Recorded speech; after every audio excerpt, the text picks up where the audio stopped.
Welcome to this online training for Expenditure Verification on E&I Cross-Border Cooperation Project.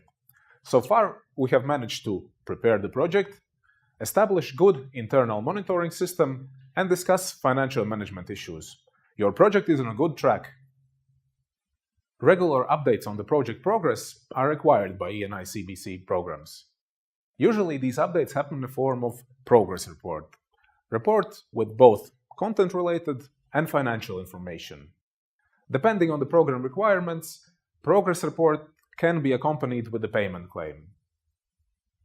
Each beneficiary prepares its own financial report and asks an independent professional to check the spending.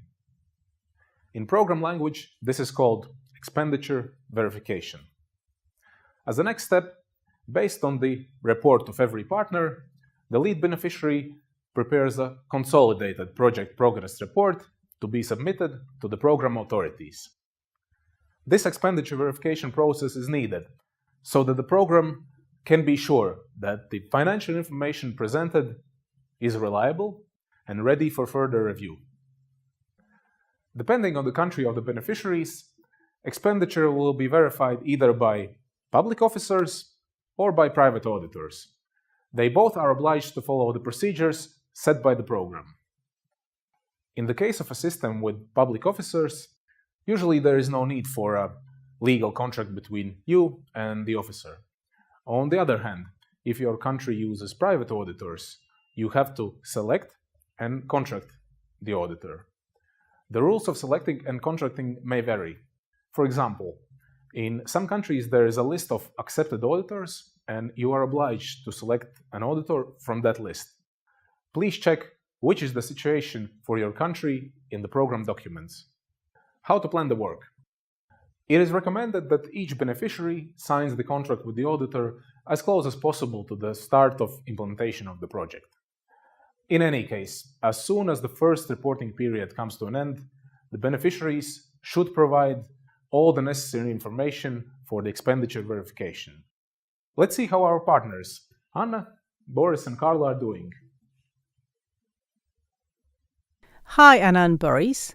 The end of the reporting period is coming up soon, and we should start creating the files with the information and documentation for the auditors. Let's plan our work so that I have all the necessary information from you to submit the project report to the program as soon as possible. The sooner we deliver the files to the auditors, the sooner they can start the work. Hi Carla, the procurement of our auditor is nearly done. We have already talked about the necessary documents. Hi, everything is going well. The requirement for the project costs to be real, accurately recorded and eligible is mandatory for the project beneficiaries. The auditor must verify whether these principles are observed and whether appropriate accounting records, document keeping, and, if relevant, accounting of the project revenue are ensured. The auditor also has an obligation to report on the costs verified, including the findings on ineligible expenses if the rules are not followed.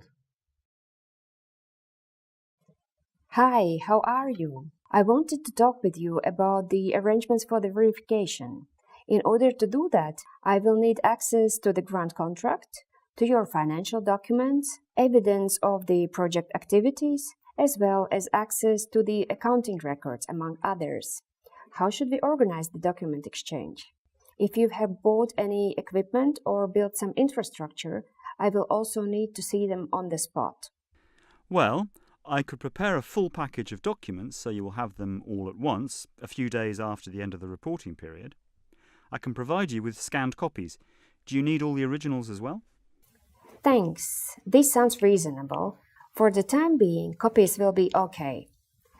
Just so you know in advance, in principle, I should visit you at least once in the lifetime of the project for the on-the-spot verification. I will have to check the original documents, access your accounting, and inspect the equipment purchased.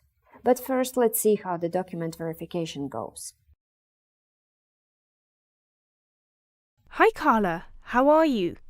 Unfortunately, I have some not so good news.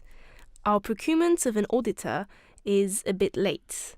but we should be able to finalize the contract in a week or so, before the end of the reporting period.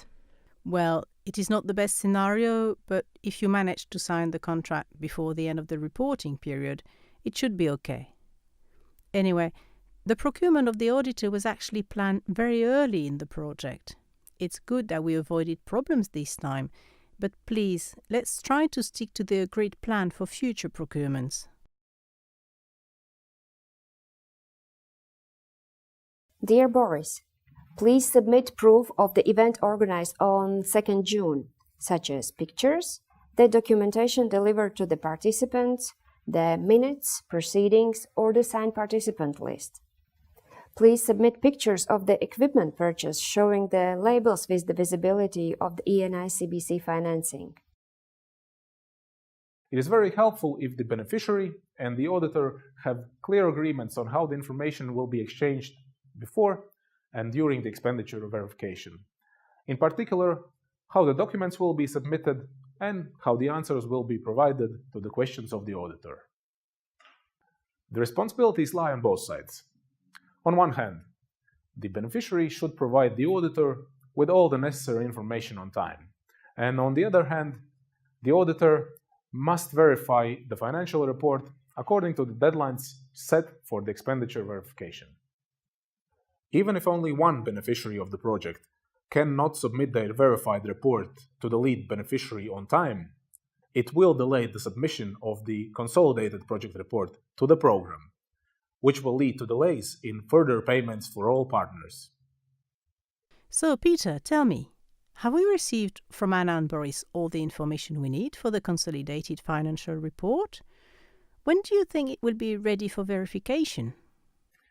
Let me see the documents first. It is the responsibility of the lead beneficiary to check that the expenditure presented by all beneficiaries has been verified by the auditors or relevant public officers. Depending on the program, the lead beneficiary does it by itself or asks its auditor to do it. And it has to be done respecting the deadlines set by the program. Dear colleagues, thanks for your reports and documents. The consolidated report has been verified and sent to the program. The auditor carrying out expenditure verification is the first external filter of your project finances. However, the auditor should not perceive herself as the financial manager of the project, as this is the duty of the project beneficiaries. Therefore, the responsibility of the beneficiary is to follow the rules set by the program, arrange the documents and the reports. And the role of the auditor is to verify how well the beneficiaries observe these rules in the project implementation. Whether you are an auditor or a beneficiary, we hope you found this video tutorial useful. Further supportive documents you will find on our online learning platform.